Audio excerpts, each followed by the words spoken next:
Энтэй ер нь хэрхэн яаж уялдах ёстой гэж та харж байгаа вэ?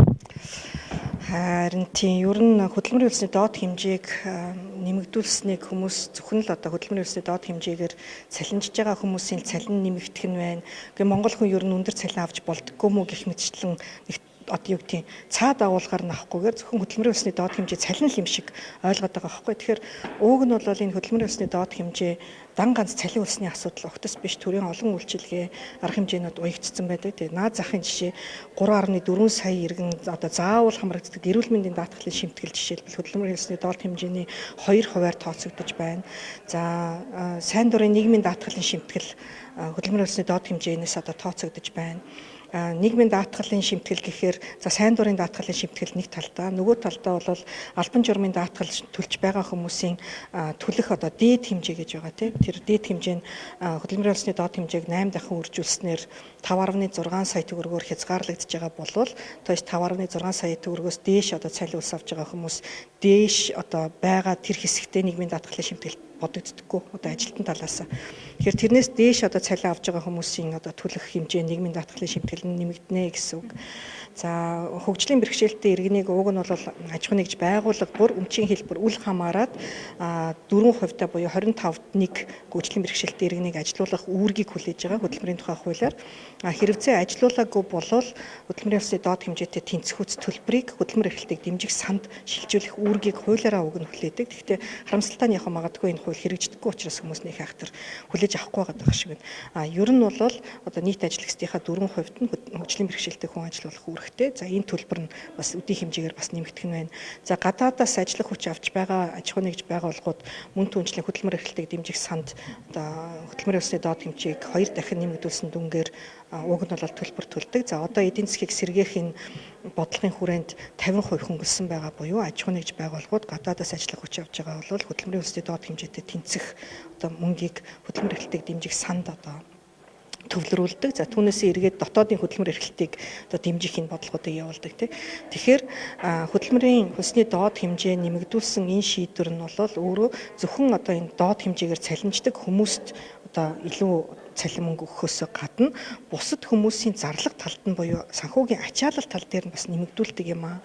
Тэгэхээр 4 сарын 1-ээс эрүүл мэндийн даатгалын шимтгэл нэмэгдэнэ, нийгмийн даатгалын сайн дурын шимтгэл нэмэгдэнэ, албан журмын даатгал төлж байгаа одоо өндөр цалинтай иргэдийн бас төлж байгаа шимтгэл нэмэгдэнэ, гадаадаас ажиллах хүч авч байгаа аж ахуйн нэгж байгууллагуудын төлбөр нэмэгдэнэ, хөгжлийн бэрхшээлтэй иргэн ажилуулаагүй одоо төлбөрийг хуулиа дагаж мөрдөж төлж байгаа байгууллагууд ч гэсэн одоо энэ төлбөр нэмэгдэнэ гэсэн үг. Тэгэхээр яг магадгүй яг миний яриад байгаа асуудал нь өөрөө хөдөлмөрийн хөлсний доод хэмжээг нэмэгдүүлэх хууль гэж одоо бас байдаг. Тэгээд тэр хууль нь жишээлбэл 2010 онд 2 жил тутамд нэг одоо тогтооно гэсэн хуулийн заалттай. Гэтэ харамсалтай нь эргээл манай Монгол улсад хууль хэрэгждэггүй одоо жишээнүүдийн л бас нэг байхгүй. Өнгөрсөн хугацаанд одоо дамнуулан одоо нэмэгдүүлсэн тохиолдол ч гэсэн нэлээд гарсан. Тэгээд ядаж одоо яг энэ эрчим хүчний реформтой холбоотойгоор манай одоо энэ хэрэгжүүлсэн бодлого маань яалтчгүй хэрэглээний одоо үнийн өсөлтөд нөлөөлсөн.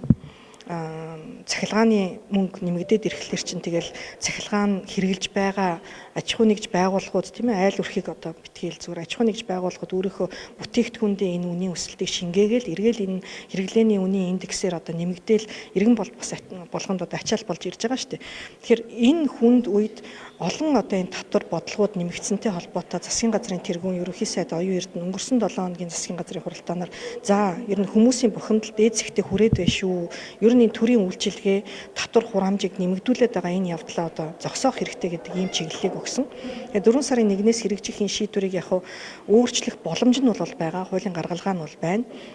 Яг энэ эдийн засгийн хямралын үед одоо нэг жилдээ одоо юу гэдгийг тогтоон байрах эсвэл одоо эргүүлээд бууруулах гэх мэтчлэн одоо бодлогыг засгийн газрыг төлөөлсөн засгийн газар санал оруулаад үндэсний одоо 3 талт зөвшлөөрөө хилэлцээд ажил олгогч их төлөөж ажил олгогч эзэдийн холбоо за үйлдвэрчний эвлэл тэгээд засгийн газар буюу гэр бүл хөтөлбөр нийгмийн хамгааллын яам орсон ийм одоо үндэсний зөвлөл байгаа. Тэр зөвлөлөл хуралдаал шийдвэрээ одоо гаргах ийм одоо боломж байгаад байгаа. Тэгэхээр ямар нэгэн байдлаар энэ нэг одоо төр засгийн газрын гэдэг юм уу одоо яг төрийн байгууллагын гаргаж байгаа шийдвэр биш учраас одоо энэ үндэсний хороо бас ерөнхий сайдын өгж байгаа энэ чиглэлийг засгийн газар энэ одоо хойшлуулах, бууруулах энэ боломжоо эрэлхийлж бас бууруулах юм бол 4 сарын 1-ээс эрүүл мэндийн даатгалын шимтгэл одоо сарын шимтгэл нь 2.5 мянгаар нэмэгдэхээр байлээ. Одоо баг 3 мянган төгрөг сар бүр гэсэн үг шүү дээ.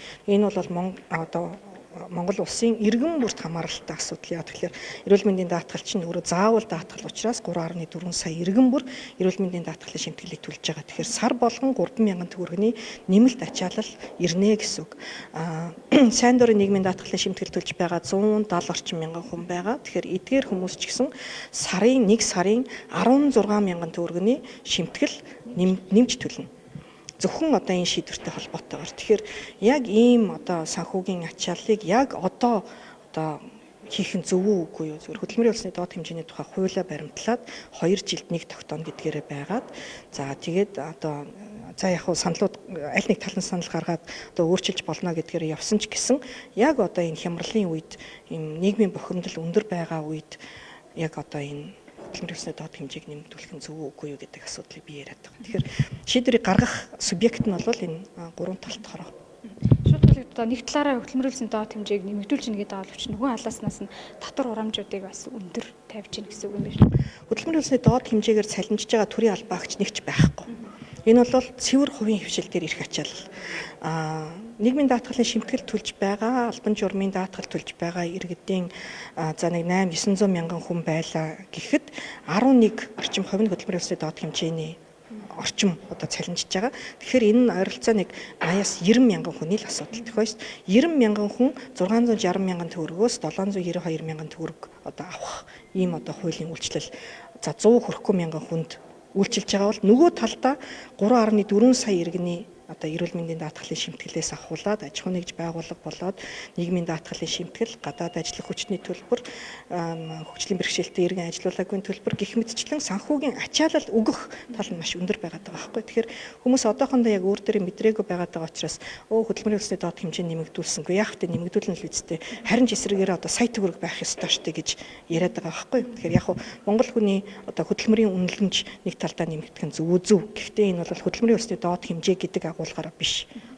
Баггүй. Тэгэхээр энэ хуулиа одоо дагаж мөр төсөөл гэсэн зүгээр миний анхааруулж сануулж байгаа асуудал.